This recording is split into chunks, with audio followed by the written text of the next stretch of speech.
Welcome back. Let's now switch gears to the conversation around the incidents that have played out at our airports, both at the Abuja International Airport, that's the Nnamdi Azikiwe International Airport, and the Murtala Mohammed International Airport in Lagos, involving passengers Kwam 1 and Value Jet, and now Comfort Bob, Emanson, and Ibom Air.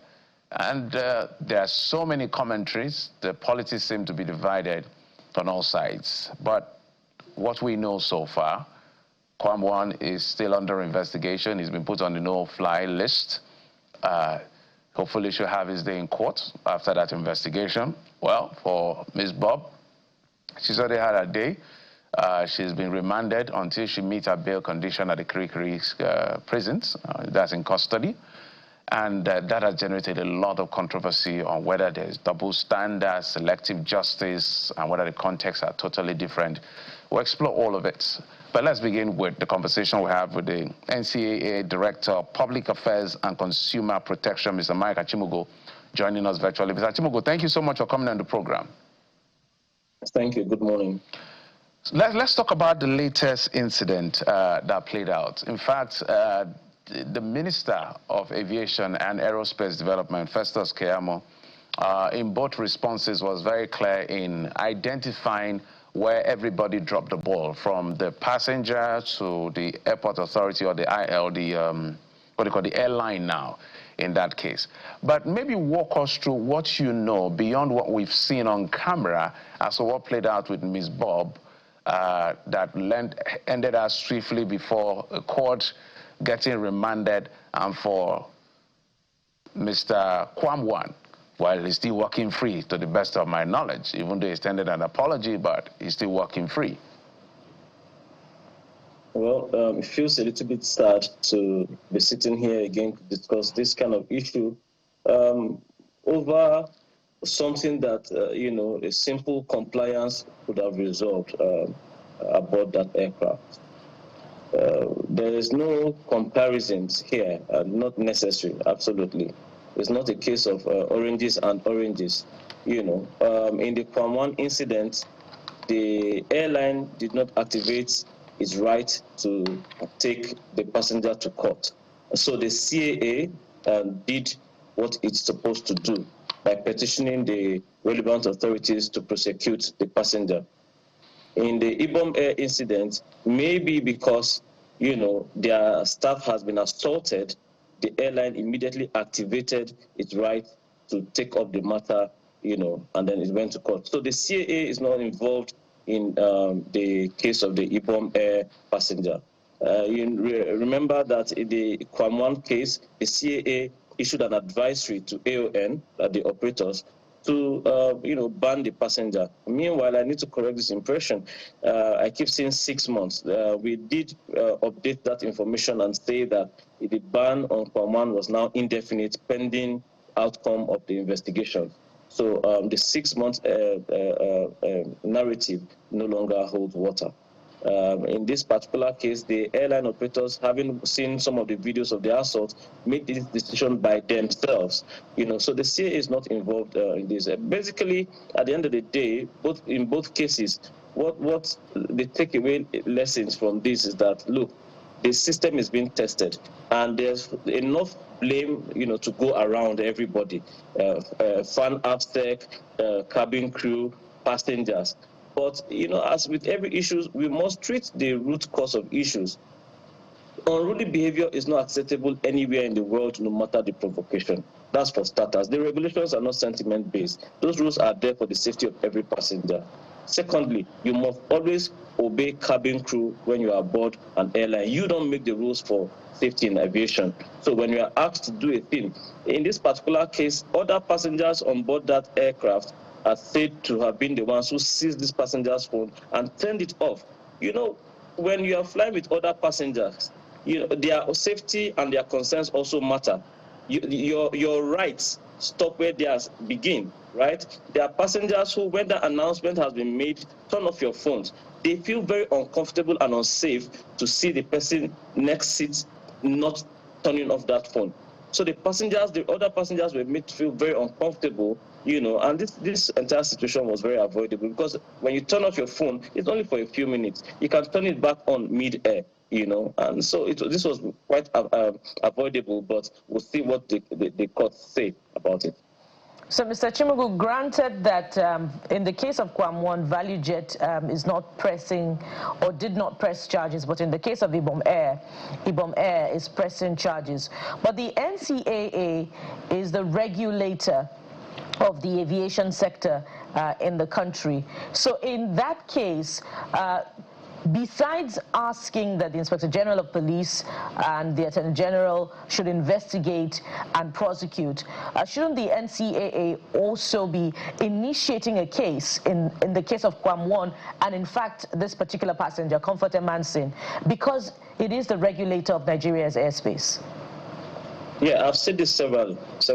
The NCAA does not have the power to prosecute.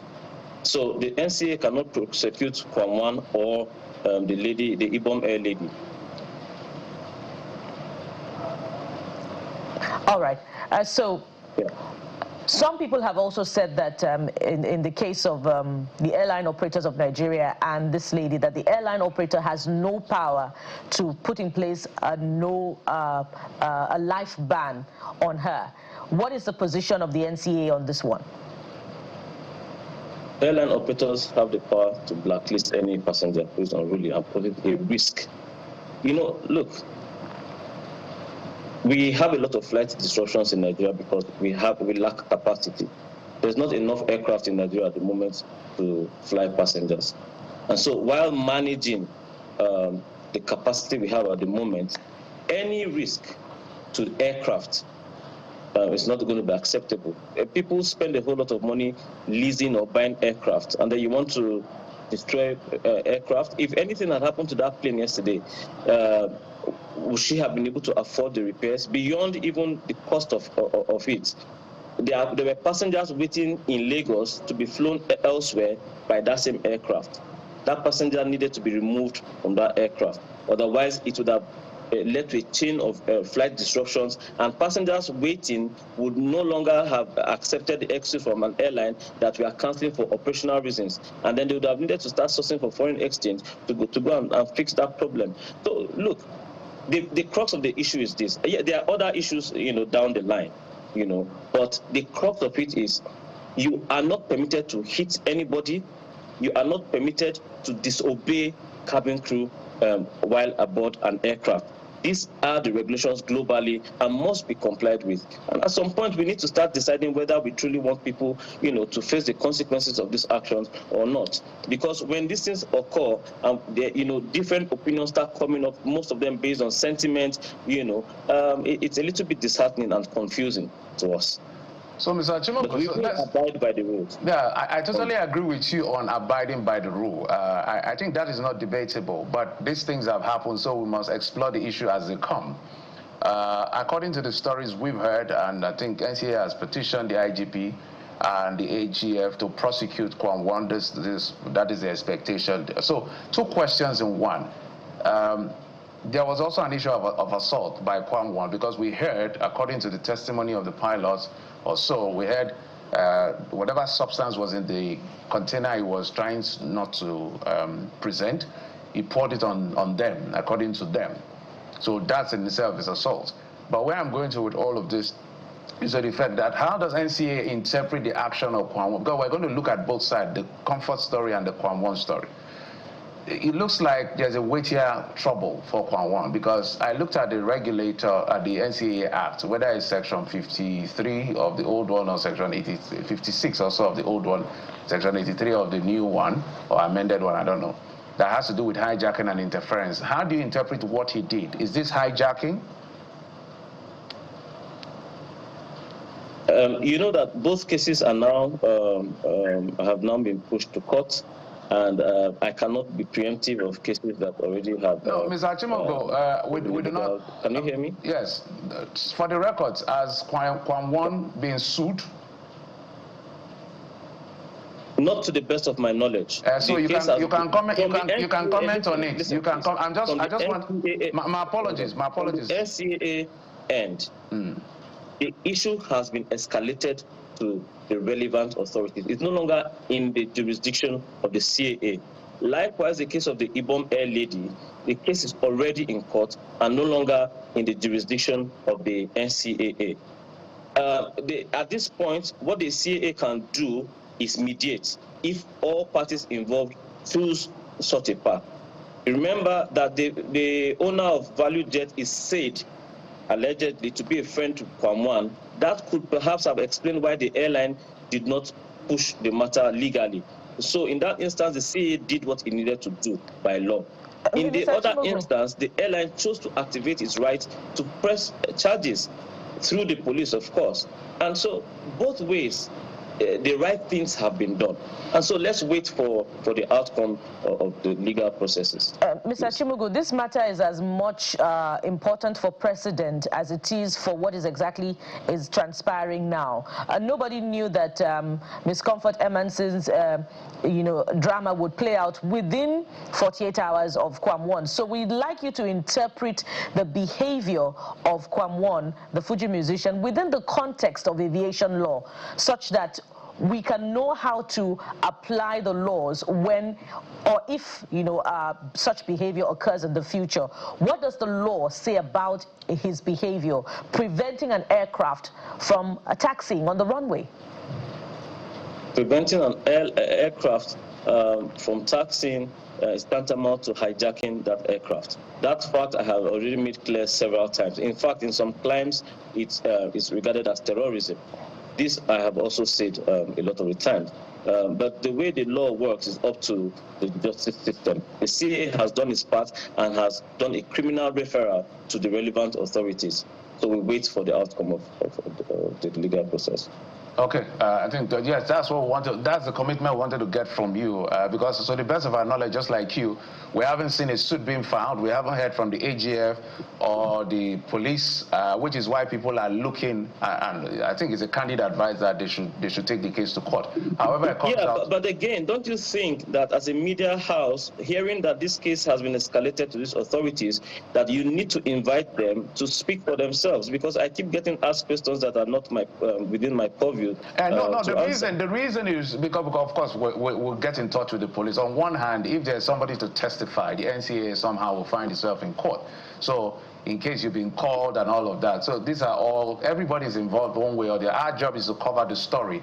You are the one that escalated the issue to the police and the AGF. So you're the one that will be called upon to say, okay, what do you know about this case? What was reported to you by the airline? So that's why we're asking whether, as at now, whether you have any information. But moving forward, there's one more important thing, or some more. So we're going to go to the issue of comfort, but Bukola has some more questions. But I wanted to find out, at what point can a passenger act out of order? I'm using that word carefully, assuming that the crew, because on the Ibom Air incident, we see the crew dropped the ball. On the issue of Kwamwan, the crew dropped the ball big time because he was supposed to have been bundled out of that place because he is endangering himself and endangering somebody else. He could have been killed if the wings of the engine was at the wings. He would have been sucked in, and this conversation would have taken another turn altogether. So for his own safety, he should have been bundled out of that place. What is left to the customer when he's pushed or she's pushed to the wall? Because you're here for also customer protection as well. Yeah, before I answer that, you see, there's a little bit of an irony, not from you specifically, but from a lot of commentaries I've been reading. When the Kwamwan incident occurred, there were several persons who held the opinion that you just also expressed, that have been bundled. An unruly passenger should be bundled for the sake of safety, right? Now, another incident has occurred right after that, and the passenger has been bundled, and a lot of people have problems, with that passenger being bundled. So at some point we need to decide what truly we want, But that aside,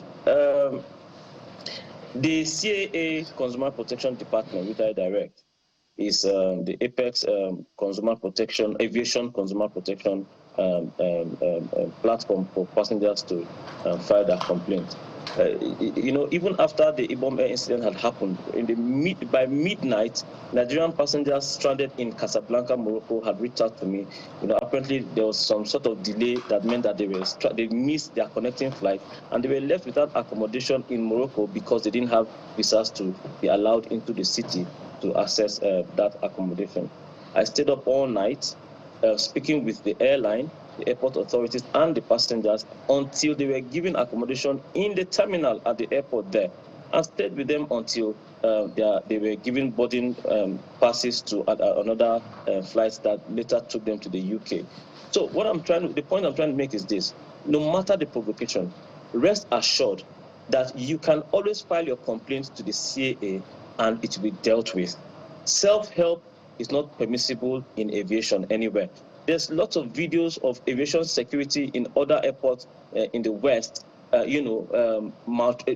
handling passengers, unruly passengers, with extreme prejudice, because it's any way you look at it, it's not right. And again, there's responsibilities both for passengers and cabin crew. First, I need passengers to understand that they are the kings of the industry. Without passengers, there's no industry.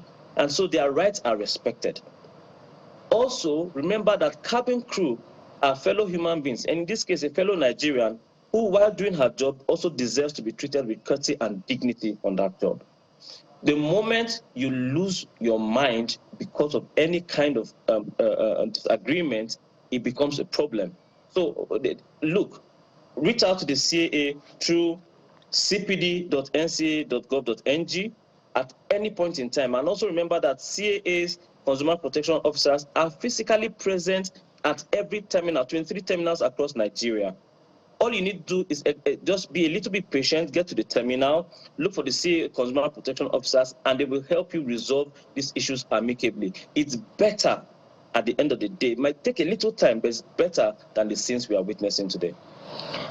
Mr. Chimugu, even though you say that the NCAA doesn't have the powers of prosecution, I'm sure that the NCAA has some level or a healthy level of engagement with airline staff and airline operators. And to that extent, I want to ask, how concerning is it for the authorities that Ms. Comfort Emerson was treated in the way that she was treated? And this is not in any way a question that tolerates her behavior at all. And if the authority is concerned about it, what investigations has it done on its part as a regulator of the aviation space to find out what exactly transpired in the aircraft before the altercation between Ms. Comfort and the Ibom air staff, to the extent that the authority should be condemning whatever it is that has been that can be interpreted as bad behavior on the part of both the crew and, of course, Ms. Comfort Emerson herself. This is because of the videos that we have seen of her online. So help us understand your level of investigations and your intervention in this manner, because some are saying that it is Ibom air staff that was seen dragging her out of the aircraft, but that shouldn't have been the case.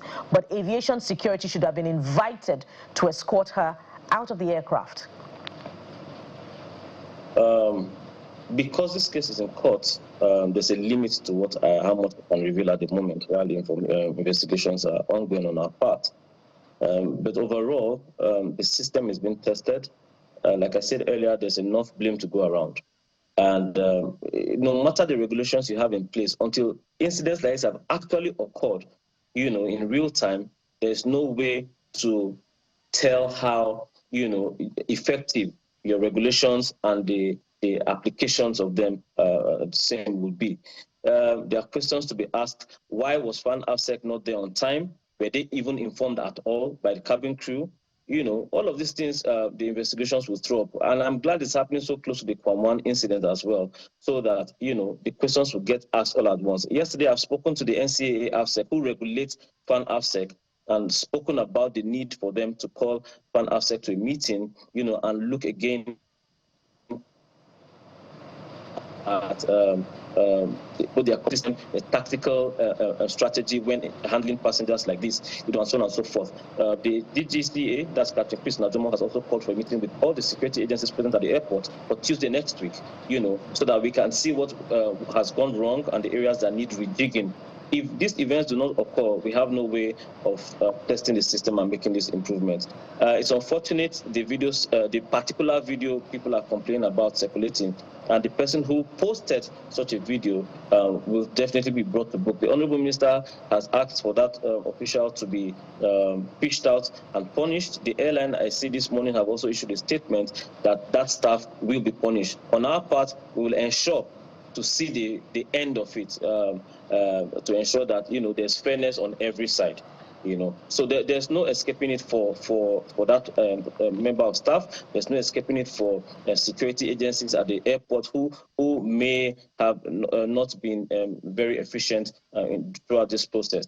However, I want us to still understand that from the regulatory perspective, the crux of the issue is on really passenger behavior. If that didn't happen, a lot of these other things would not have occurred as well. So it's important, and we'll continue to do our part, by way of continuing passenger education, so that people know the behavior, what's expected of them at the airports and on aircraft. The problem we have been having is that despite all the awareness campaigns, passengers seem more obsessed with their rights than their responsibilities. And it's a factor that we hope to see change, because these same passengers, if the same incidents that they claim provoked them to such actions here happened abroad, they would still not have behaved in the way that they have acted here. So we need to start, complying better with laws in our own country. So one more from me. Because of the weight of the offense of the first part that we saw by the Fuji musician Kwam, shouldn't the CAA be concerned that ValueJet is not pressing charges? And in that regard, shouldn't the authority be asking ValueJet why it is not pressing charges? Well, see, there are layers to these things. The airline has a right to, go the legal way. But where they have not done so, the CAA, because you see, airlines are businesses. Sometimes some of them, for the sake of image and other reasons, could decide, look, patronage, continuous patronage could say, you know what, we can just simply mediate these issues. It's a right for them. Even in the case of the Ibom air passenger, she still has an opportunity, of course, to mediate with the airline. If all parties involved say, look, we don't want this to go any further, the airline can still withdraw its case, via the state, of course. But if it's not a crime for the airline to not have, proceeded to court. The CAA is here, we've done our part. If Ibom Air had not taken it to court, by yesterday evening, the CAA would have submitted a petition to the Attorney General and Inspector General of Police to prosecute that passenger as well. So both ways, the right things have been done. All right, Mr. Chimogo, I know you have other engagements, so we'll let you go in just a moment. I don't envy your job right now. A lot of explainers from your end. But let's just give us a synopsized version of this argument around switching off the phone and putting it in flight mode. Because some people argue, oh, when I go abroad, nobody forces me to do this and that. So once and for all, explain to us why this is important, why it must be switched off, or whether or not just putting it in flight mode. Because as you said, and I totally agree with you, we must go to the roots of how things escalated to this point. So talk to us about this switching off a phone and, of course, the issue around flight mode during landing or takeoff.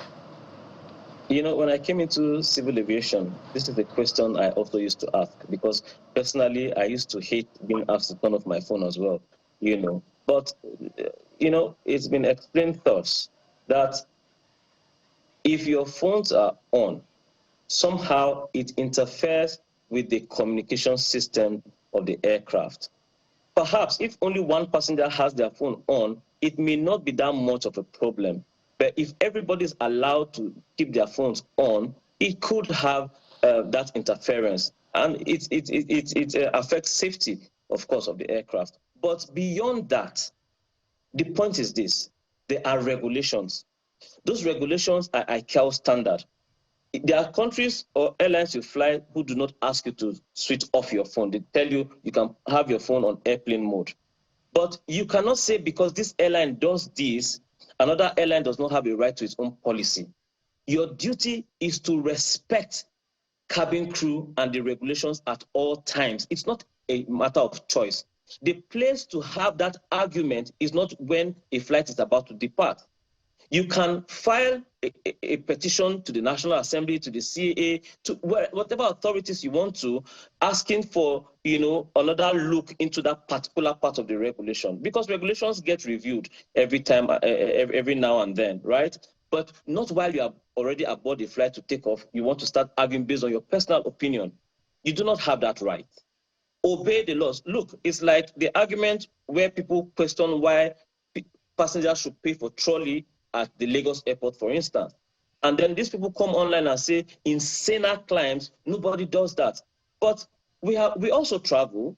I have paid for trolleys in cities like Miami. As a matter of fact, I reminded this passenger, last year in Miami, I paid $7 for a trolley. This year, when I returned to Miami, the fee had increased to $9. Now, different airports have different rules. There are slight variations to these regulations and rules. Your duty is to respect, obey the rules of each airport, airline that you are traveling with.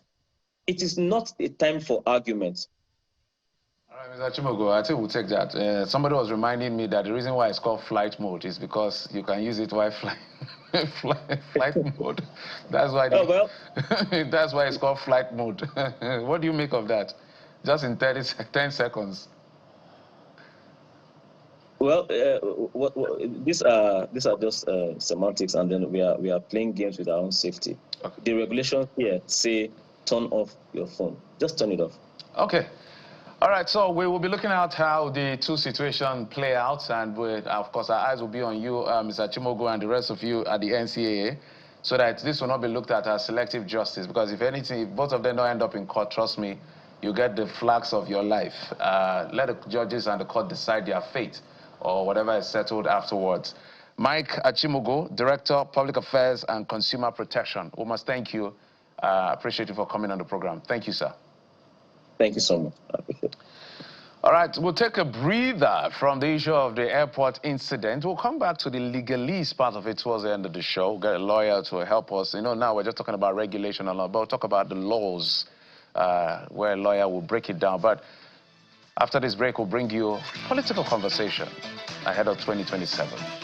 Umar Sani, former spokesperson of the former Vice President Namadi Sambo, will be joining us in a moment. Stay with us.